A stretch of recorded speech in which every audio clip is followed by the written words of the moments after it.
What's up, guys? Sub-Zero here, back for another VOD review. Today, we got one. It's a Savika portal, so you know it's going to be a crazy one. And this is one from Dishsoap, our world champion, our most recent one from America. Woo, Dishsoap, a beast. I mean, you know, he's great. He's rank 3 right now, I believe. Right up there in the competition with WasianIverson, Soju. All those people are at the top of the ladder. Kai Wang as well.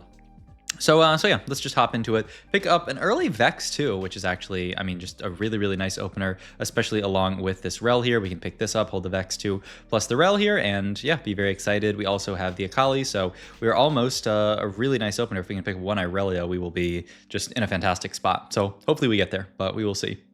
Item's also pretty good for this Vex game, honestly, I would say. You can be pretty excited with like a Guard Breaker in this comp. Very, very nice. He's going to hold on to the Dravens here. And this is actually pretty interesting, honestly. Dishsoap's going to do a Scout of the Lobby. Sees this guy is Artillerist Sentinel here. He has this, I mean, no scout, no pivot. We're certainly not going to take in this spot. Salvage bin seems good enough, honestly. Training our pick fighters permanently 1.5 AD. If they lost the last combat, if they won, it gained 45 HP. So it gives you this permanent scaling of all of your pit fighters here. And pretty shockingly, Dishsoap sees what everyone else is getting out of the Savika loot subscription, which is, it was a tiny little orb, so it wasn't much. Yeah, it was like a 2-star. But he actually takes this here, which is pretty crazy to me, and levels here. And I think the main reason why Dishsoap's interested in this is that he has the Sterax Slam. He has pretty good items to play into Urgot here, but I don't know. I mean, he has 0 Urgots. He thinks, you know what, this is actually good enough to force this comp from, which is pretty wild, especially because, you know, the normal version of this comp that I think a lot of people play around doesn't play a lot of pit fighters. It'll be interesting to see which version he wants to end up playing. He's got a few pit fighters right now, but right now he's just playing Sentinels plus the Urgot here, and the game's only going to get more interesting, I will say. We'll talk about it later, but, you know, the reason why the title of this video is what it is, I mean, you'll see as we get through.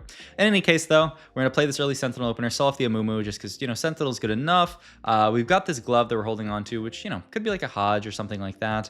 He keeps reading this because, I don't know, is this Dishsoap's first time taking this augment here? I mean, either way, you're getting perma scaling, so I don't think it really like matters all that much. He does pick up the GP here, which is a really, really nice pickup actually, because GP is someone who you would want to fit on your board later. So now he can fit the GP. He's gonna fit the Rel onto the board as well. He's also got the Nunu here, who could end up coming in pretty soon as well to get the 3 experiment in. So we're hitting a lot of the units that we're excited about. It's just, you know, we're still only the one Urgot. We have no Tristanas if we want to play the Urgot Trist version, which is very popular. So we'll see. Also, this poor soul who hit the Sorcerer Bruiser as their +1s from Wandering Trainer. But okay. Into Carousel here, I'm thinking of maybe, I mean, the problem is you don't really want tier in this comp here, but you'd be happy taking a Hodge here. But I think, yeah, he's just going to take a solid frontline component here in the Cloak here. This can be BT if we pick up another sword at some point. If we don't, it can be, I don't know, maybe an Even Shroud. It's also on a Nunu, which is pretty nice, because now, oh my god, we have Nunu Tunu if we wanted here. And yeah, he is going to make it. This is a crazy opener. We've lost a couple of fights to start stacking some AD, but now we're really going to fall into the winning and start stacking the HP, right? I think it's lose, you get AD, when you get HP. So, I mean, once again, either way, you're getting stats. So, like, I don't think you necessarily have to play this as, like, it's not like the augment where, like, you're getting stats if you lose, and then once you start winning, you get that flat bonus of HP. What is it called? Scoreboard Scrapper? Yeah. How does... The human brain is so weird. Like, I started saying the word before I remembered what it was. Isn't that, like, that's actually pretty crazy. Like, I started saying scoreboard scrapper. Like, I said score, and then it reminded me of, like, what the rest of the word was. This is a crazy world that we live in. But scoreboard scrapper, you know, you really want to play that as, like, a lose streak in to start winning. And maybe you could think of something similar here where, you know, like, you take a bunch of losses, get that AD. The AD is more damage. But, I mean, HP is also really relevant onto units like Urgot. So, I don't know. I think either way, you're happy with the win or the loss. But okay, I mean, the spot's looking fantastic here. He's hovering it every single round. Finally pick up a Trist here if we wanted to potentially get her start stacking. Why does he hover this? It's so funny that he's hovering it every... I guess he's trying to see if, like, it counts minion rounds or not. Like, this really... It seems like it's probably Dishsoap's first time taking this augment, and he wanted to maybe just try it out, especially in this portal where you're going to get a lot of spats, you're going to get a lot of potentially crazy stuff. We'll see. We'll see what the rest of the game looks like. Item-wise here, we pick up this, and here is where the game gets a little bit interesting. Actually, I do kind of want to do a stats check here. We can pull this up and see what the stats actually say. Urgot wise, 3-star Ornn item, and then go to items here and type in Ornn items again. Yeah, I mean, the stats, my God. The stats say this is the best Ornn item by far. The idea is that Urgot's a unit that casts pretty quickly. He's a unit that likes to get a lot of his mana from tanking damage. He's a pretty tanky carry, but also his damage, like a lot of damage comes from his ability. And obviously, you're getting all this extra max HP in our game, but in general, you have a lot of HP onto Urgot with something like a Sterax. Healing 20% of that is a lot. So it's actually a pretty easy decision for Mr. Dishsoap here. I don't know if he knew this or not. I think maybe he looked at the stats. It kind of looks like he is looking at the stats because he even considered the other one. But I think this is an easy pickup for Mr. Dishsoap here. The only question is, do we make a Titan's Resolve or not? He's looking at yes. Okay. My thought is yes, you do make it. Just play for the super tank Urgot here. You don't need healing because Enervating Locket is healing. But we'll see how this game ends up going here. You can see already, though, this was a pretty bad fight for us. But Urgot as well, just getting a lot of doing a lot there in that spot. So next, we hit Augment here, Pandora's Calculate Enhancement, Artifactory. Don't love any of these. Maybe there's an idea of Artifactory here. Maybe we get some more items later. I mean, maybe we can go for like a multiple or an item Urgot. If we pull up the thing from before, something like Death's Defiance would be really good. Min's like, okay, Infinity Force. And the rest don't look very good. So I don't know. I guess you can lean on this worst case, 1 buff, 2 buff. I mean, I don't think you really want that. I mean, it might have to be Artifactory here, but I don't really love it. I don't think you're that excited about it here, but yeah, I do think you probably have to take it. And, pretty decent options on Triss. Gold Collector would be good. We'll see. And, oh, yeah, I mean, speak of the devil, we immediately get Gold Collector onto Triss, which is one of our better artifacts. You do tend to like this a lot better at 2-1 than obviously like this late into the game. Gold Gen artifacts not as good, but, still solid. The big thing is that it allows your Triss to get those executes on her ability and continue stacking up. That's the big thing. So I think makes a lot of sense in this spot here. So yeah, I mean, overall we are cruising. So far we're still 1 Urgot, 1 Tristana, which is pretty crazy to think about, like how bad of a spot this is. Even though we hit the Nunu 2, Nunu 2 really wasn't that great. There's actually ooh, look at this. The Hull Crusher moves over onto the Urgot. More HP, scales really, really nicely with Enervating Locket and the Sterax here. So yeah, I think this makes perfect sense here. Hull Crusher really, really nice here, actually. So this might be, honestly, I wonder if you can, I'll do one more stats check here on, and just builds and just sort by best delta. We had a lot of prismatics. I mean, honestly, it says Innervating Titans, this is his best build here. And probably if we delve deeper into the data, there's no data on Hull Crusher, but I could see Hull Crusher being good. And the upside here is that you have to put Hull Crusher on somebody, so we might as well put it on Urgot. But I mean, the stats maybe say that you should just actually like live. What is crunching my...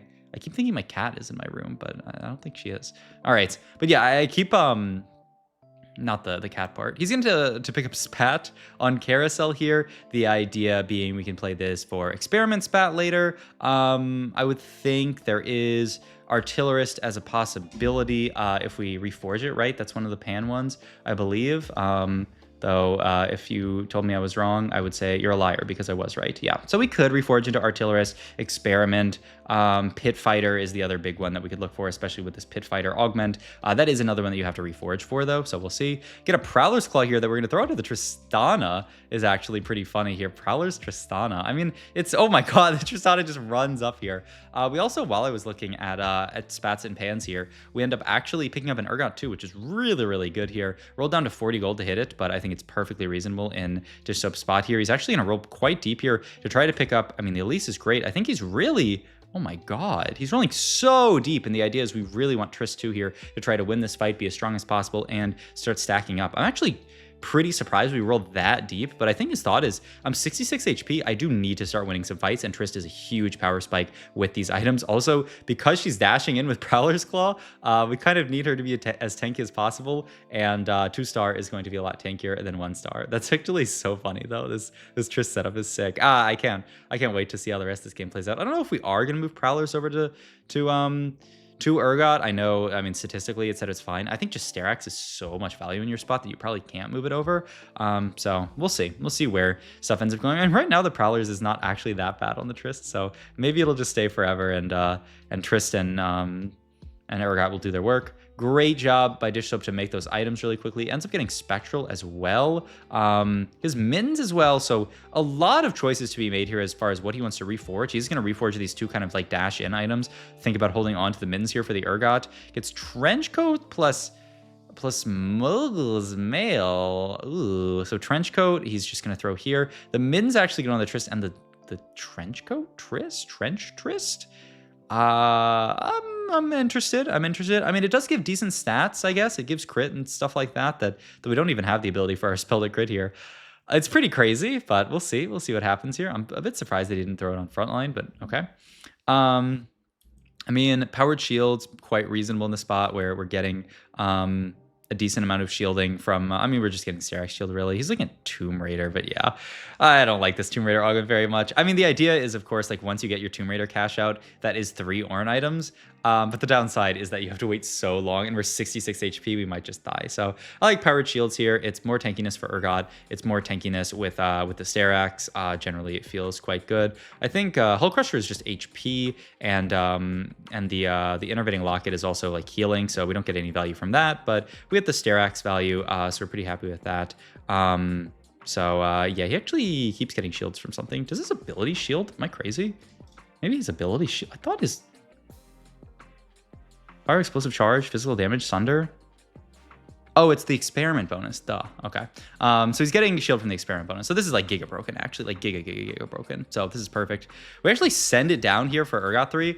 I mean, I feel like Dishsoap has such a good understanding of tempo here. Like, sending it to 0 here for the Urgot, because we're that close, you realize I'm on a streak. Like, 1, pushing the win streak is really big, and 2, like, my board actually does have the potential to win streak if I hit this Urgot 3. Look at this Urgot. Or the entire rest of our board is dying here, but just cast, heal, cast, heal, cast, heal. He just turns the entire fight around. He heals up. I mean, this is echoes of that Kog'Maw game that we were watching. Like, you know, we just have the Urgot here, and he is just absolutely beasting it. You know, now that I think about it, he didn't end up reforging, so I guess he is just looking for, yeah, belt for Experiment +1, the idea, playing like 5 Experiment, maybe someday 7 Experiment, especially because we're in this portal. Seems quite reasonable. And yeah, he's even just going to do the really, really expensive level here, just so that he can get in 5 Experiment. Once again, we're on a 6 streak here. I think this makes perfect sense. We can even, I mean, not really make gold in this spot, unless you want to sell some stuff. Oh, whoa. Now that is kind of woke. Mogul's Mail here onto the Urgot. 1, because it's going to farm us actually a bunch of gold later, and 2, to get us some RNMR. It's not that much RNMR. It's 35 RNMR, I think. So I'm pretty surprised by that, but okay. Call the weak Urgot, kill streak. No, I mean, bully. You really want to tank Anomaly here, ideally.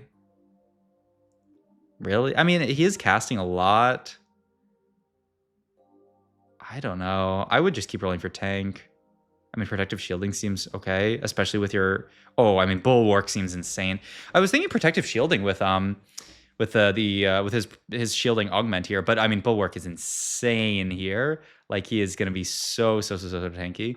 All right, move some items around here. Gold Collector is going to move actually over to the GP. The idea being, we're not going to go for Trist 3 this game. We're too far off of Trist 3. And GP has been scaling up this entire game. Remember our augment here, the Pit Fighter one. So GP actually a better carry than Trist. Actually really smart for Dishsoap to think about that. Look at this. My God. The only question is, can we actually kill all these units? I think we might get wrecked by the CC from Rennie in overtime, actually.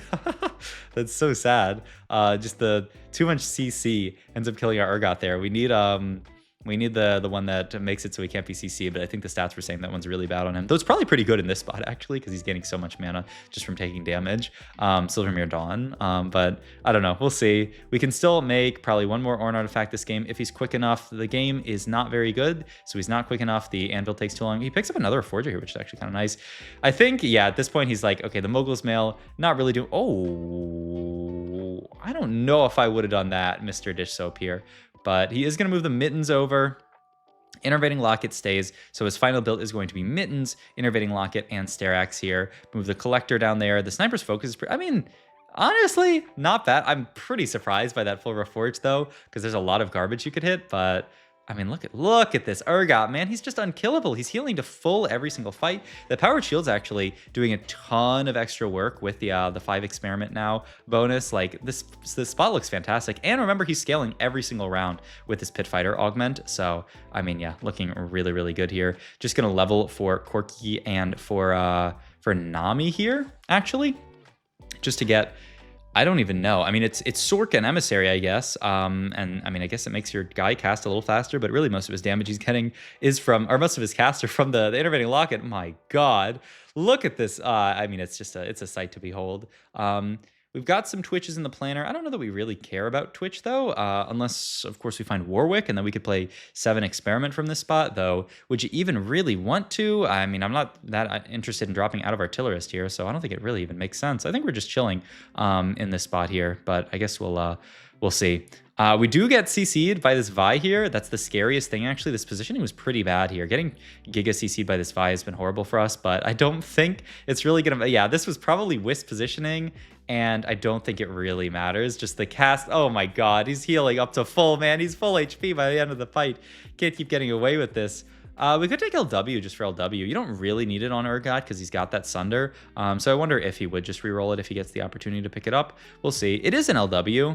I think I would just slam LW here and chill with it, but we'll see what Mr. Dishsoap wants to do here. Just because I think LW is going to be better than the average Ornn item, but...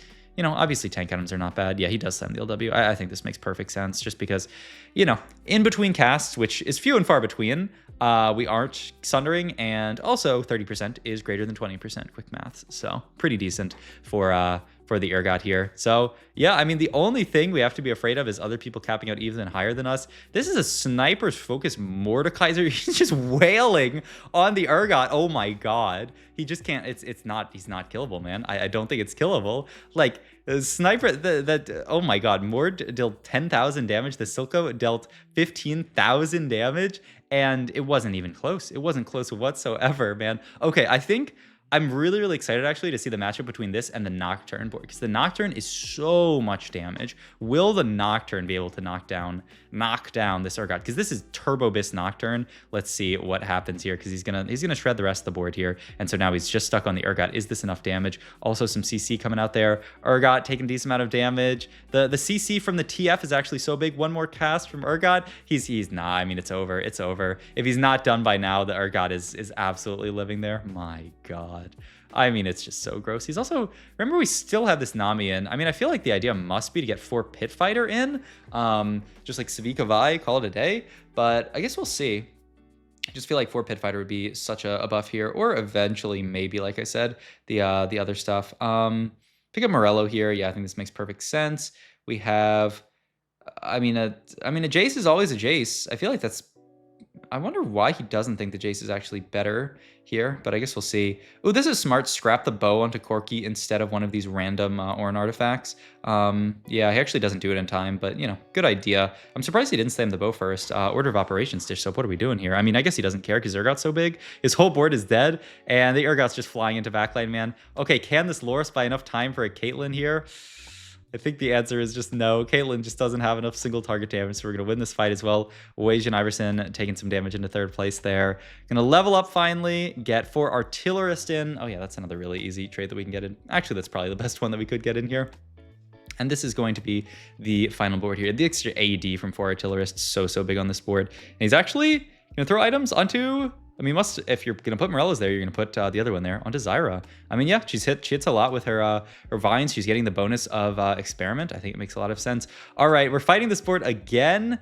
This fight, it looks even less close than the other one, though. It's impossible. The Urgot cannot be killed. It's just us insane fishes at this point. And...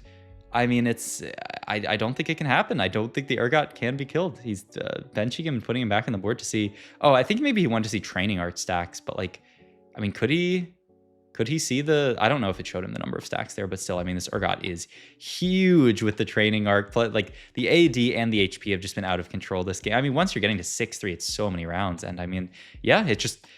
I mean, these fights don't look close. I mean, I think St. Vicious could FF here. He is 50 gold level 9, so I guess his dream is to push level. That's an Experiment +1 that St. Vicious wants to deny, so Dishsoap's going to try to take it at the last second, but... Rest in peace. He cannot get it. All good, though. He gets the redemption, which is honestly not bad as well. It's damage reduction. It's healing. We can throw that onto the Mundo and be pretty happy. So I don't think it's bad. Roll for Corky, too. Pick it up. We do have this bow scrapping onto him now, which feels good. And yeah, at this point, Saint actually, his plan was to roll it down here for maybe a 3-star 4 cost or a 3-star 5 cost. But it doesn't look like he got very close because he rolled 50 gold there. I think he was trying to look for like Silco 3 out of nowhere, but yeah, I'm not really seeing it. And Elise 3 is obviously a pipe dream. So unless he spawns a bunch of Silcos out of nowhere, which yeah, is not going to happen, then this game is just going to end. I mean, his only dream there would be like roll for 3-star LeBlanc, but pretty hard to do on level 9. You kind of have to go 10 for that. And 3-star 4 cost just not going to happen in this spot. So think we can pretty easily give the win here to Mr. Dishsoap. A fantastic game, just such a fun one to watch, showing off the power of this Urgot with the Innervating Locket. Innervating Locket, the most improved Ornn item, I feel like. Wait, can he get through this entire board? Oh my god, it looked like it's just the worst. Oh, he did actually lose. The game's not over. Wait, we're going into stage 7. St. Fishes, with all those upgrades, actually made his board strong enough. Okay, shielding there. Oh my god, 24,000 shielding and healing. And I think he blocked 60,000 damage there. All right. Wait, we got to focus up. We could actually lose this game. All right, do we want to Ornify something here? I think that makes perfect sense. Whoa, that's Defiance. Is that better or worse than Starax here? We're going to roll down here, try to pick up a Mel and a Jinx too on this board. Going to move... Looks like, yeah, these items over to Jinx. Wow, nice little swap in there, though. 0 trait Jinx, but we're just going to throw this onto our board as a 2-star, and if she can get to the 3rd cast, a lot of burst damage. Is she going to get there? I don't know that she did. Oh, wait, this is a bad loss. This is a bad loss. Wait, the Tuber is going so badly. We're rolling it down, trying to pick up something to add to this board. This Jinx, honestly, has felt pretty underwhelming there. We can't get the number of casts off with Mel. We're rolling for, like, Victor and stuff like that. Does Saint actually have a Victor on this board? But I don't think we hit anything on this roll down. Oh, my God. Wait. I mean, just 2-star 5 costs on his board. I mean, and that's actually just enough. That's enough to beat him. I mean, this game actually has it all. Wow, it has it all. And the GG from Saint Vicious might tilt Dishsoap until the end of time. Wow, that's crazy. I mean, I was trying to see if there's something I missed, if he hit like a 3-star 4 cost that I missed or something like that. But no, I mean, he just found the LeBlanc 2, the Elise 2, and his board actually hit the critical mass to get through the Urgot. And I don't know, it doesn't feel like this Jinx was doing that. I mean, how much damage did that Jinx do in that last fight? We didn't get to see damage. What about the fight? He's stuck on shielding and healing, so I can't see. It feels like this Jinx is not doing anything, which feels pretty bad, but all good. Well, a fun game regardless. A spiritual first for Mr. Dishsoap, even if it's not a win, but a fun game for sure. Hope you guys enjoyed this video. If you did, please like, comment, subscribe. Check out my Metafy and all my other links down below, and I'll see you guys in the next one. Goodbye.